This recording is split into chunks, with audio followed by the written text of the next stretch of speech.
Recently, Hilton Head Christian Academy got a huge victory in the state championship against Carolina Academy, and our Bob Stevens had a chance to talk with Ron Peduzzi, Jace Blackshear, and JP Peduzzi.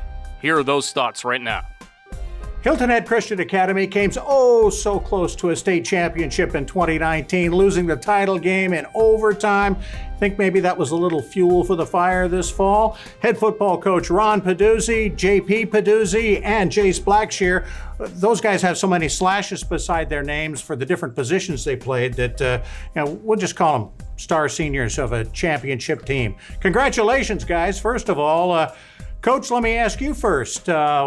When did you think you were actually even going to finish this season, let alone finish it with a title? Well, every day was a challenge, and of course, every week, what was going to be decided. Not only here from Doug Langhouse and the administration staff, but Skis, Mike Fanning, and right. Dr. Jordan.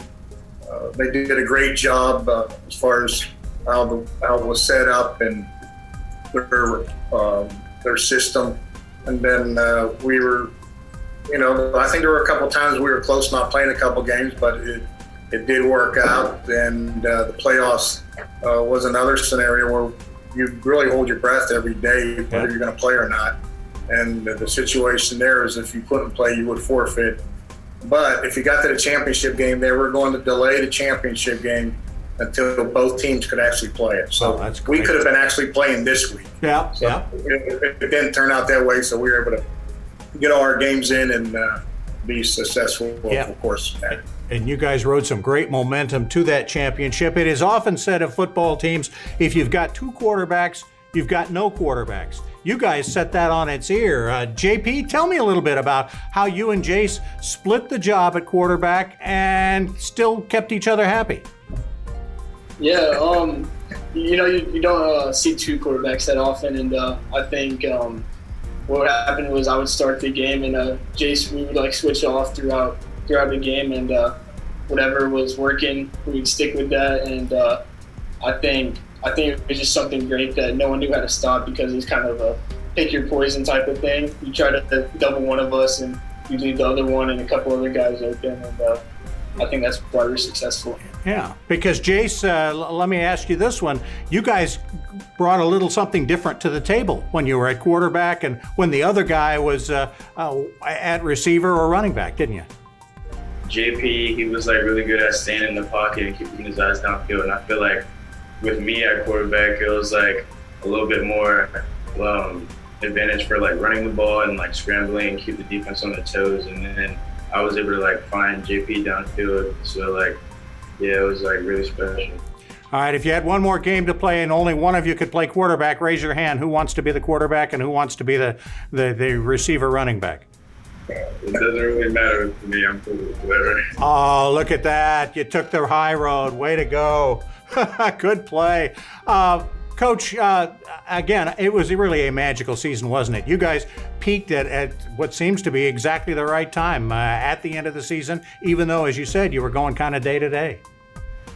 Yeah, I think when we walked off that field last year losing that game, everybody, all the underclassmen had a burning desire to get back to that point. And as the season went on, we just, kids worked really hard in the off season. Of course, there were some challenges in the summertime. Sure. But they were really working hard there. And when practice started, it was a real good culture as far as practice is concerned. And every game was a challenge, but it seemed that the quarterback situation was just one of them. What makes it really good for both of them was they're very unselfish. We found that out. That was the key. And just to let you know that Jace is a junior, so he's going to be coming back next year. There we go. We're excited about that. There we go. Jace will be coming back when you guys move to Bluffton next year. And again, we wish you the best of luck with that. Congratulations, Coach Peduzzi, JP, and Jace on a fabulous season. And we thank you for joining us on WHHI. Thank you guys very much. Thanks for the coverage this year. Thomas Heyward Academy had a great season as well, winning a state championship, and recently Betsy McDaniel had a chance to talk with head coach Nic Shuford about that season and winning the championship.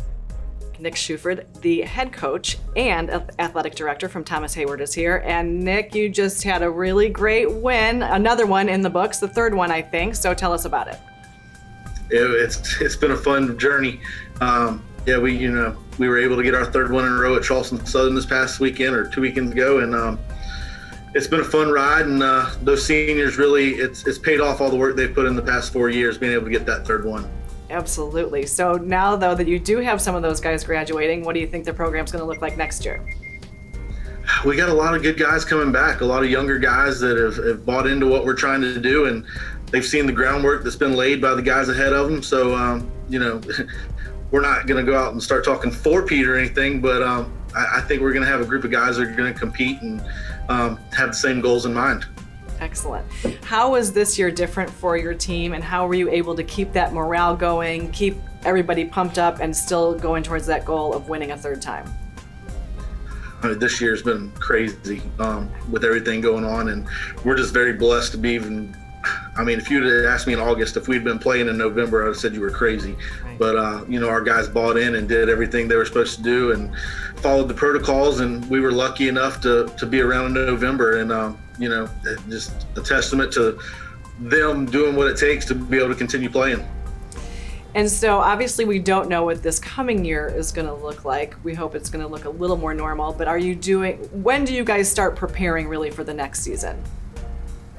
We usually give them about 4 weeks off, and we'll start back in January, usually full bore in the weight room. I'm assuming in January it's still going to be a little different, working in small groups and stuff like that. But January, when we get back from Christmas break, we'll be getting right back at it. Okay, so hitting the ground running right away. Really only 4 weeks, that's not a lot of time off, so that's exciting. But I'm sure that kind of keeps the momentum going, keeps the excitement going through the year as well. It does, and I'll be honest with you, a lot of these guys don't even want that 4 weeks off. They've been asking us when they can get back in the weight room now. So we're kind of having to hold them back a little bit. They need a little bit of time off and let those bodies heal a little bit. Right, a little bit. Well, Nic, thank you so much for being with us to share about your exciting win, and congratulations. And maybe next year we will be talking to you about a 4-peat. Sounds good. Thank you. Thank you. We had a great season here at WHHI Sports, bringing you some great high school football from around the Lowcountry here, and we certainly want to thank our sponsors, and they just did a tremendous job, as they always do, making sure that these games could get to you, the fans. And that wraps up our holiday gift of high school football. Remember, there's always another season coming. Please be safe.